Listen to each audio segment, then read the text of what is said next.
The sharp cries of a newborn echoed through the lavish delivery room of an upscale New York private hospital. The walls were lined with elegant marble, and the air smelled of expensive disinfectants. But despite the luxury, the atmosphere had turned cold. Layla Whitmore, a noblewoman of high status, lay exhausted on the hospital bed. Beads of sweat glistened on her forehead, but her blue eyes sparkled with anticipation. After years of waiting, she had finally given birth to a daughter. Her husband, William Whitmore, stood nearby, his hands tucked into his pockets. His sharp features remained expressionless. To him, having a child was merely a duty, an obligation to ensure the Whitmore family's prestigious lineage.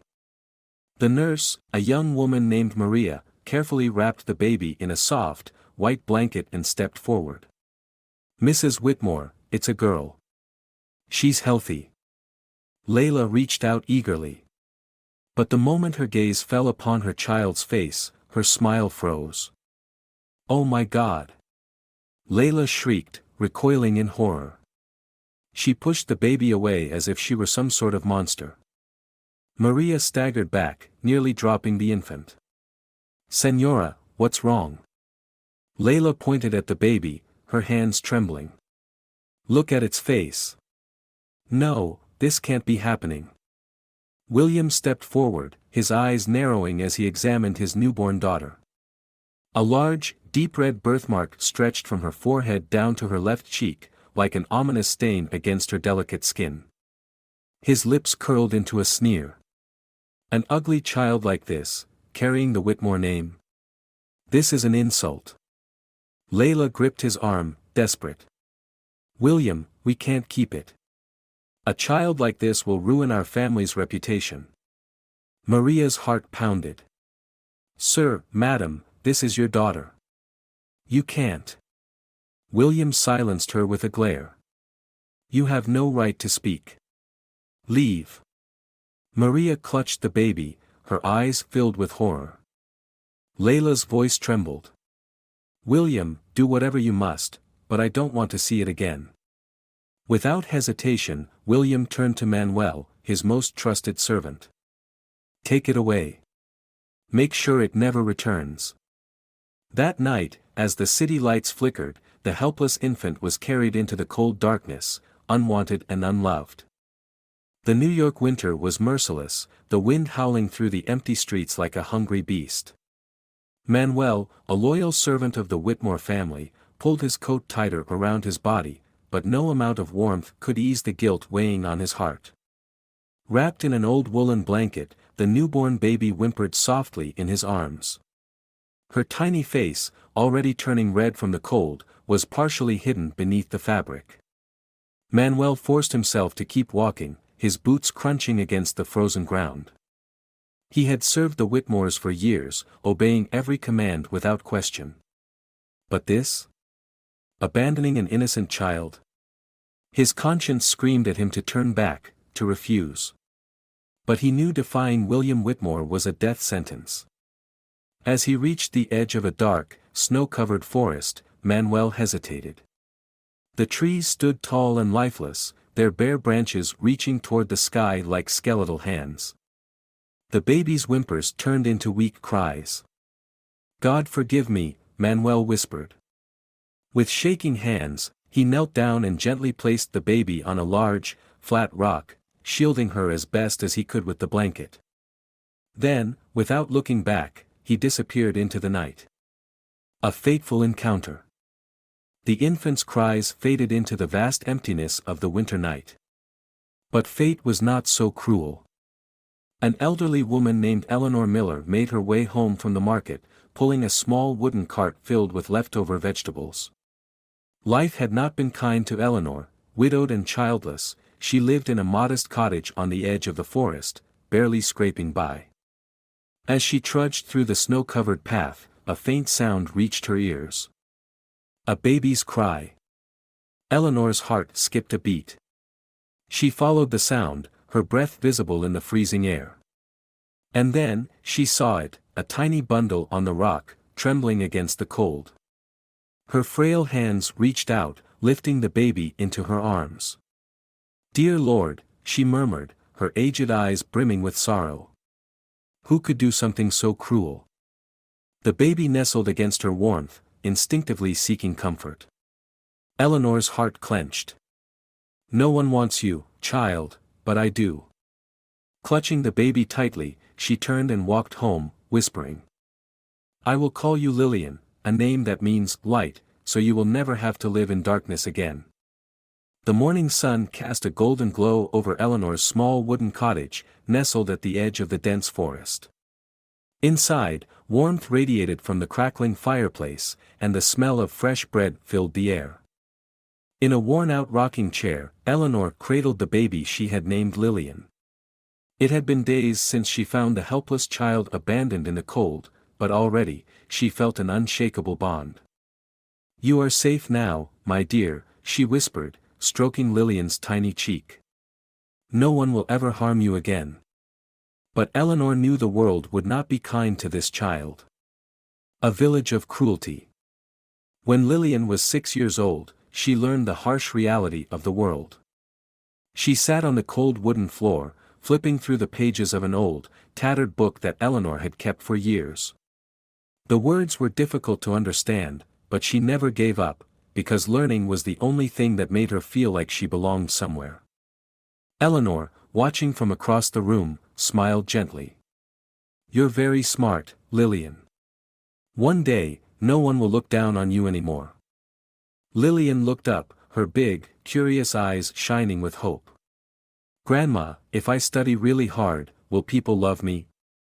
Eleanor's smile faltered slightly.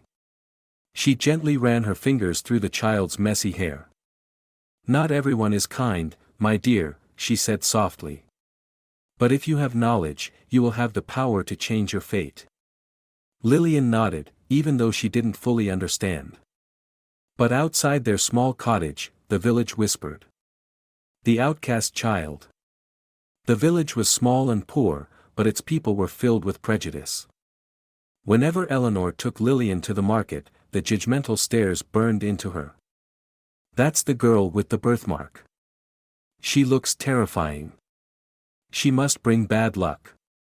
Every time, Eleanor would grip Lillian's hand tighter, pulling her away before the whispers grew louder. But Lillian heard every cruel word. She would lower her head, clutching the hem of her faded dress, wondering. Why do they hate me? What did I do wrong? Meanwhile, the Whitmore family continued their perfect lives, completely unaware of the daughter they had thrown away. And across town, a boy named Nathan Whitmore, the golden child of the village, grew up showered in praise and admiration. Lillian would only watch from a distance, knowing she could never be one of them. By the time Lillian turned 8, she had already learned that the world saw her as different, as something less than human. But there was one thing she wanted more than anything, to go to school. She had seen the village children walking together, carrying books, laughing, and sitting inside warm classrooms. She had secretly watched them from behind trees near the schoolyard, imagining herself among them, listening to a teacher call her name. One morning, Lillian gathered her courage and took Eleanor's hand. Grandma, she said softly, can I go to school? Eleanor hesitated. My love, you know they don't want you there. But I already know how to read. Lillian pleaded. I'll study hard. I promise. The yearning in her voice made it impossible for Eleanor to refuse. She sighed, placing a gentle hand on Lillian's cheek. All right. Let's try. Lillian's heart leaped with joy. The schoolyard rejection. The next day, Eleanor walked Lillian to the village school, holding her hand tightly. But before they even reached the entrance, a group of angry parents blocked the door. A woman named Mrs. Marissa stepped forward, her expression twisted in disgust. We won't accept a cursed child in our children's classroom, she snapped. A man, Mr. Albert, nodded firmly. She'll bring misfortune to all of us. Lillian, terrified, hid behind Eleanor's skirt. The headmaster, Mr. Peter, sighed, his face filled with regret. Eleanor, I'm sorry, but there's nothing I can do. Eleanor's hands shook with anger. She's just a child. Do you people have no conscience? But no one listened. The villagers turned their backs, whispering cruel words as Eleanor took Lillian by the hand and led her away. Tears welled in Lillian's eyes, but she refused to let them fall. That night, she curled up in a dark corner of their small cottage, staring at the ceiling. Am I really that hateful, Grandma? Eleanor squeezed her hands tightly, her eyes filled with sorrow. No, my dear, she whispered. You are more precious than anyone in this village. They just don't see it. Lillian believed her. But deep down, she knew the world did not. Winters in upstate New York were unforgiving. The freezing winds howled through the trees, slipping through the cracks in Eleanor's small wooden cottage, biting into the walls like icy claws. This winter was harsher than ever before. Lillian, now 11 years old, noticed the changes in Eleanor. Her steps had become slower, her hands unsteady. At night, Eleanor's coughs grew worse, her breathing heavy and labored. But still, she smiled through it all, pretending everything was fine. One evening, as Eleanor hugged Lillian by the fire, the girl hesitated before whispering. Grandma, are you okay? Eleanor stroked Lillian's hair. I'm fine, my love. Just a little tired. But Lillian didn't believe her. She had seen the blood Eleanor coughed into her old handkerchief. She had seen her trembling hand struggle to hold a spoon. She knew. Desperate for help. The next morning, Lillian made a decision. She wrapped herself in a thin scarf and ventured into the village alone. She knocked on every door, pleading for work. Please. I'll do anything. I just need money to help my grandmother. But every face she saw was cold and unkind. Mrs. Marissa crossed her arms, glaring down at her. You want to work in my house? Never. I won't let bad luck inside my home. Mr. Albert shook his head. No one will hire a cursed child like you. Get lost. Lillian bit her lip, forcing back tears, but she refused to give up. She tried the bakery, the inn, even the vegetable stall, but no one gave her a chance. By the time she dragged her exhausted feet home, her hands empty, her heart was filled with despair. Eleanor was getting weaker. And Lillian was powerless. A final goodbye. That night, the wind howled through the walls, the cold seeping through every crack. Lillian sat beside Eleanor, holding her frail hands tightly. Grandma, you need a doctor, she pleaded. Eleanor smiled weakly, cupping Lillian's cheek. It's all right, my love. As long as I have you, that's enough. But Lillian didn't believe that. She ran to Mrs. Camille's house, one of the wealthier villagers. Please. I need money to get my grandmother medicine. I'll work to pay you back. Mrs. Camille scoffed. You think I'd help someone like you? Get out. Lillian ran to the village doctor, but he only shook his head. The medicine is expensive. I can't help without payment. Every door slammed shut in her face. She ran back home, her lungs burning, her heart racing. She collapsed beside Eleanor, grabbing her cold, frail hands. Grandma, don't sleep. You have to stay with me. Eleanor slowly opened her eyes, her gaze tender but tired. Lillian, you are the most beautiful light in my life. Tears spilled down Lillian's cheeks. I don't want that light to go out, Grandma. Please don't leave me. Eleanor's smile remained, even as her eyes slowly closed. Her breaths grew weaker, until they stopped entirely. Lillian froze. Her small, trembling hand reached up to touch Eleanor's face. No warmth remained. No heartbeat. And for the first time in her life, Lillian screamed. An orphan, completely alone. The next morning, news of Eleanor's death spread quickly through the village. But instead of mourning, the villagers whispered with cruel satisfaction. Mr. Albert shrugged. She should have abandoned that girl long ago. Keeping her only brought disaster. Mrs. Marissa nodded in agreement. Now that she's dead, what do we do about that child? A cold voice answered from the crowd. Get rid of her. Lillian still sat beside Eleanor's lifeless body, her eyes swollen and red, her heart shattered. Then, a shadow appeared at the door. Nathan Whitmore. He stood there, tall and arrogant, a cruel smirk on his lips. So, the old hag finally died, huh? Lillian looked up at him, tears still in her eyes. Don't talk about her like that. Nathan laughed. Why not? It's the truth. Then, his smirk turned colder. Now that no one's here to protect you, how are you going to survive? Lillian clenched her fists, her nails digging into her palms. I'll survive on my own. I don't need anyone's pity. Nathan shrugged. Well then, good luck. But don't expect anyone in this village to help you.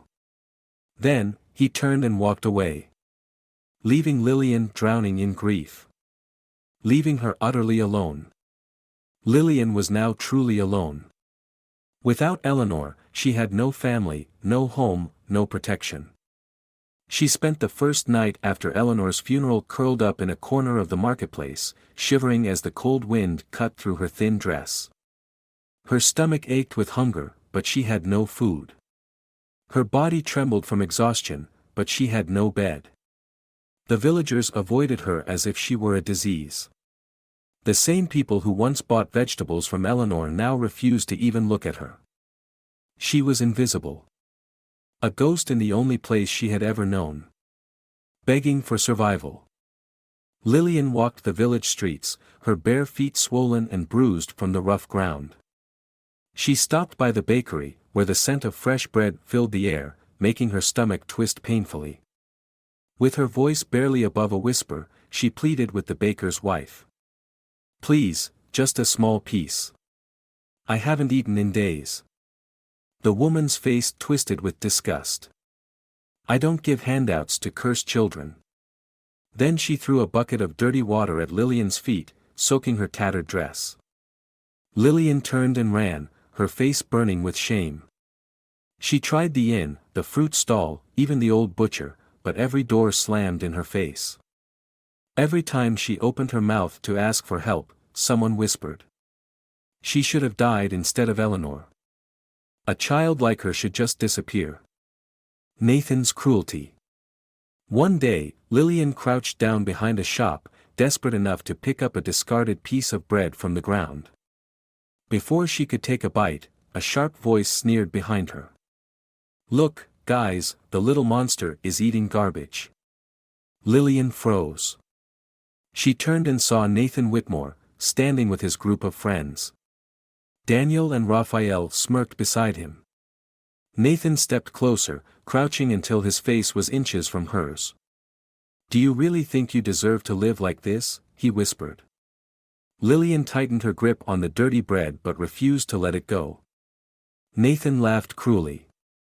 Sewer rats like you don't belong in this village. His friends cheered as he grabbed the bread from her hands and threw it into the dirt. Go on, pick it up. Lillian stared at the ruined food. For a brief moment, she considered doing it. But then, something inside her hardened. She lifted her head and stared straight into Nathan's eyes. I'd rather starve than do what you tell me. Nathan's smirk faltered for just a second. Then, his expression turned cold. Smack. He slapped Lillian so hard she fell to the ground, her cheek burning with pain. She refused to cry. Nathan stood over her, his voice low and cruel. Remember your place, monster. Then he turned and walked away, his friends laughing as they followed him. Pushed to the edge. Lillian stayed on the ground, her entire body aching. But the pain in her stomach was nothing compared to the pain in her heart. For the first time, she truly understood. She would never belong here. No matter how hard she tried, no matter how much she suffered, the village would never accept her. She was nothing more than a burden to them. That night, as she lay shivering on the hard stone floor of the market, she made a decision. She would not beg anymore. She would not let them break her. She would find a way to leave this place forever. Lillian had nothing left. No food. No home. No future. For days, she had survived on scraps of discarded food from the market, drinking icy water from the village stream just to stay alive. But she knew she couldn't stay here much longer. The villagers wanted her gone. Nathan and his gang wanted her to suffer. And if she stayed, she would either starve or be beaten to death. It was time to leave. A desperate escape. Lillian waited until the darkest hours before dawn, when the village was silent, and the only sounds were the distant howls of the wind. She packed what little she had, an old scarf, a stale piece of bread, and the small knife Eleanor had once given her. With one last glance at the only home she had ever known, she took a deep breath and stepped onto the road. She walked with no destination, only a single thought in her mind. New York. Eleanor had once told her, New York is a big place, full of opportunities for those who never give up. Lillian clung to those words like a lifeline. But just as she reached the edge of the forest, she heard a sharp voice behind her. Where do you think you're going? Her blood ran cold. She turned slowly. Nathan Whitmore stood there, flanked by Daniel and Raphael. All three of them smirked, their eyes gleaming with cruel amusement. A fight for freedom. Lillian took a step back, her fingers tightening around the knife hidden in her sleeve. Nathan tilted his head. You thought you could just walk away? Without saying goodbye? Daniel let out a loud laugh. Maybe she needs a proper send-off. Fear clawed at Lillian's chest, but she refused to let it show. Get lost, Nathan. Her voice was steady, but her hands trembled. Nathan stepped closer, grabbing her by the chin and squeezing tightly. Did you really think you could escape me? Lillian ripped herself free from his grip. I'm not the scared little girl I used to be. Nathan's smirk darkened. Smack. His palm struck her face, sending her crashing to the ground. She gasped, her cheek burning with pain, but she refused to cry. Nathan crouched down, grabbing the knife from her hand. And what were you going to do with this? Kill me? He laughed and tossed the knife into the dirt. Lillian's heart pounded. Then, in one swift motion, she grabbed a handful of wet dirt and flung it into Nathan's eyes. He yelled in surprise, stumbling backward. Seizing the moment, Lillian kicked his leg as hard as she could. Nathan lost his balance and crashed to the ground. Daniel and Raphael froze in shock. Lillian didn't wait. She turned and ran into the forest, her legs burning with every step. Catch her! Nathan roared behind her. She could hear their footsteps thundering after her. Her lungs ached, but she forced herself to run faster. Up ahead, the trees thinned, revealing the faint glow of a road. Lillian pushed forward with everything she had left. And then, out of nowhere, a carriage appeared, its lanterns glowing in the darkness. The horses reared as the driver, an old man with silver hair, yanked the reins, bringing the carriage to a halt. His sharp eyes landed on Lillian's battered, terrified form. You there? What are you doing out here? He demanded. Lillian gasped for air. Please, take me away from here. The man's gaze swept over her bruised face and dirt-covered skin. Then, behind her, Nathan and his gang burst from the trees. The driver understood immediately. He held out his hand. Get in. Now. Lillian grabbed his hand and pulled herself into the carriage. They're coming after me, please go. The old man snapped the reins, and the horses bolted forward, racing down the road. As the carriage sped away, Lillian turned back one last time. Nathan stood in the middle of the road, his face twisted in rage. He shouted something, but his voice was drowned out by the sound of the galloping horses. And just like that, she was gone. She would never return to that village again. A new beginning. The carriage rode through the night, carrying Lillian toward an unknown future. When dawn broke, she opened her eyes and realized she was in a completely different world. New York. A vast, noisy place, unlike anything she had ever seen. As she stepped down from the carriage, she took a deep breath. She was no longer the weak, despised child. She would start over. And one day, she would make every single person who humiliated her regret it. New York was nothing like Lillian had imagined. The streets were loud, crowded, and chaotic. Horse-drawn carriages rattled over cobblestone roads, street vendors shouted to sell their goods, and people rushed past without a second glance. For the first time in her life, Lillian was truly alone in a place where no one knew her name. The driver, Mr. Arnold, pulled a few coins from his coat pocket and pressed them into her freezing hands. "Take this, girl. In a city like this, you won't last long without money." Lillian stared at the coins, her throat tightening.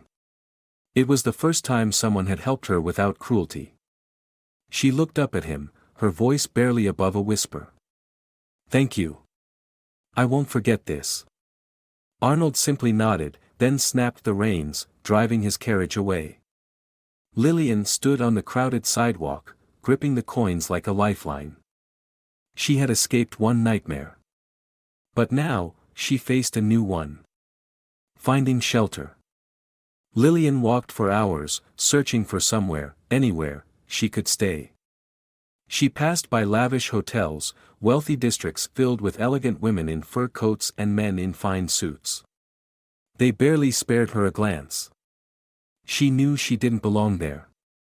Her journey led her to a slum district, where the streets were filthy, the air thick with the stench of unwashed bodies and rotting food. At the end of a narrow alley, she spotted a rundown boarding house with a faded wooden sign swaying in the wind. She pushed open the door and stepped inside. Behind the counter sat an old woman with gray hair and sharp eyes, Stella, the boarding house owner. Stella looked up, her lips pursing in suspicion. "You got money, kid?" Lillian hesitated, then slowly placed the few coins Arnold had given her onto the counter. Stella snatched them up, eyeing her torn dress and thin frame. "This'll get you a bed for 3 nights. After that, you work, or you leave." Lillian nodded quickly. "I'll do anything." Stella gave a grunt of approval and pointed toward the back. "Rooms upstairs. Don't cause trouble." Lillian climbed the creaky wooden stairs to find her new home, a tiny, dark corner in a shared attic. It wasn't much. But it was better than the streets. For the first time in days, she lay down on a real bed. And despite the hunger gnawing at her belly, she felt a small flicker of hope. The search for a better life. The next morning, Lillian knew she couldn't waste time. She needed work. She needed a future. So she did what she had always done, she fought. She walked into the poorest district school, a place where even orphan children had a chance to learn. Inside, she met Mr. Matthew, the head teacher, a strict man with a thick beard and tired eyes. "I want to study," she told him firmly. Matthew eyed her ragged clothes, her dirty hands. "School isn't free." Lillian stood tall. "I can work." He raised an eyebrow. "What can you do?" "Anything," she said without hesitation. For a long moment, he studied her. Then, he slid a broom toward her feet. "The floors won't clean themselves." Lillian grabbed the broom and got to work. From that day forward, her life was a relentless cycle of hardship and determination. Before dawn, she scrubbed the school's floors, swept the halls, and cleaned the dusty wooden desks. During the day, she sat in a classroom, absorbing every word, memorizing every lesson, working twice as hard as the other students. She read faster than anyone, solved math problems quicker, and wrote essays sharper than her classmates. Every time she thought of Nathan, of the villagers who had mocked her, of Eleanor's dying words, she pushed herself harder. She refused to be worthless. She refused to let them win. 3 years passed. And by the time she was 14, Mr. Matthew called her into his office and placed a letter on the desk. "This is a scholarship," he said.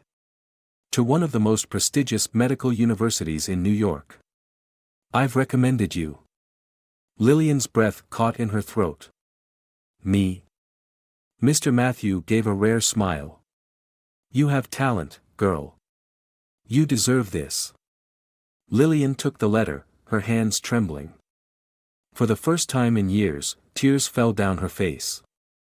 She had been a starving orphan, an abandoned child, a girl beaten down by the world. But now, she had a chance to rewrite her fate. Lillian held the scholarship letter as if it were a fragile dream, one that could disappear if she breathed too hard. She had once been a starving orphan, mocked and rejected by the world. Now, she had been given a chance to change everything. But before she could step into this new life, she had to face one final test, leaving behind the past that had nearly destroyed her. Saying goodbye to the old life. The day she left the boarding house, Stella stood by the door, arms crossed, her sharp eyes unreadable. Lillian hesitated, expecting one last insult, but instead, the old woman gave her a single nod. "You think you're something special now?" Stella asked. Lillian met her gaze, standing tall. "No. I just never gave up." For a moment, Stella studied her, then grunted. "Then prove it." Lillian bowed her head in gratitude and walked away, never looking back. She had been a nameless girl scraping by in the slums of New York, but now, she was about to become someone the world would remember. The journey through medical school. At the university, Lillian quickly realized she was different from the other students. They came from wealthy families, dressed in fine clothes, confident in their place in the world. She arrived with nothing but determination and a mind sharper than any blade. Every day, she buried herself in textbooks, memorized medical procedures, and outperformed every expectation. While others went home to luxurious mansions, she worked nights at the library, studying under candlelight. While others attended extravagant social events, she ate stale bread and saved every penny for medical supplies. She had no privilege. No family name to protect her. All she had was her intelligence, her perseverance, and the fire in her soul. And it was enough. Surpassing expectations. Years passed, and the orphan girl who had once begged for scraps became the top medical student in her class. Professors spoke of her brilliance. Doctors admired her precision. By the time she graduated, she had already gained a reputation as a rising star in reconstructive surgery. Lillian smiled for the first time in years, not because she had reached the end of her journey, but because she knew it was only the beginning. And soon, the world, including the people who had once cast her aside, would see exactly who she had become. Years had passed since Lillian left the nightmare of her childhood behind. She was no longer the orphan girl begging for scraps in a cruel village. She had risen to become Dr. Lillian Hayes, one of the most sought-after reconstructive surgeons in the country. Her skills were unmatched. Her name was spoken with admiration in the halls of prestigious hospitals. But no matter how high she climbed, there was one part of her past she had never forgotten. The village that had cast her aside. And now, fate had decided it was time for them to see her again. A moment of recognition. One evening, Lillian attended the Golden Hand ceremony, an event honoring doctors who had made remarkable contributions to medicine. The grand hall was filled with New York's most powerful figures, surgeons, politicians, and business elites. As the host took the stage, the audience grew silent. "Tonight, we honor a woman whose talent has changed countless lives. A doctor whose skill and dedication have made her a legend in reconstructive surgery. The crowd murmured in anticipation. Please welcome Dr. Lillian Hayes. Applause erupted as Lillian stepped onto the stage, her long gown flowing elegantly, her posture poised with confidence. She smiled, but deep inside, she knew. Somewhere, there were people watching this broadcast who could barely believe their eyes. Shock in the village. In a small cafe in her childhood village, the television was tuned to the live event. Villagers sat around, sipping coffee, watching casually, until they saw her face on the screen. Gasps filled the room. An elderly woman clutched her chest. Is that her? Mrs. Marissa's jaw dropped in disbelief. No way. That's the cursed girl. Silence spread through the cafe like wildfire. The same people who had once mocked her, beaten her, and called her a monster now stared at the screen in horror. The girl they had tried to erase from existence had returned. Not as a beggar. Not as a failure. But as a legend. A family in ruins. The Whitmore family was no longer the most powerful in the region. Nathan's father, Richard Whitmore, had made terrible business decisions that cost him his wealth. His mother, Isabella, was nothing more than a bitter old woman living in delusions of past glory. And Nathan himself? He had once been the golden boy of the village, admired and respected. Now, he was a shadow of his former self, his arrogance crushed by the weight of his own failures. But his suffering had only just begun.